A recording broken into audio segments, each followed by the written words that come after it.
dili ko first time here. So, pero karon daghan, dako kaayo og kanang nagbago dito sa MCC kay like naanay hotel, dayon ang mga facilities like very kuan jud siya kanang nagbago jud.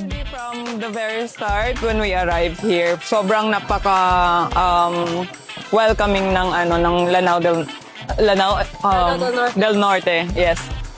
And then napunta kami kanina sa Lala National High School and nakita namin kung gaano ka nakaka-overwhelm talaga yung pag-welcome ng Lanao sa amin dito. Doon ako nagulat na almost how many students, parang buong college ata nandoon, and the fact na naghanda sila ng sumayaw, like sabay-sabay sila, doon ako, kinalibutan talaga ako ng wow. Sobrang pinaghandaan nila kami and sobrang ako rin na-inspire ako sa nakita ko kanina. Yes, actually pagdating pa lang namin, I can feel the love of Lanao. And we actually came from one of the schools.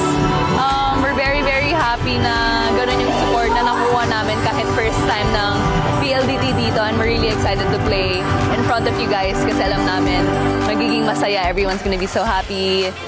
Everyone's gonna be, it's just gonna be a fun event for everyone.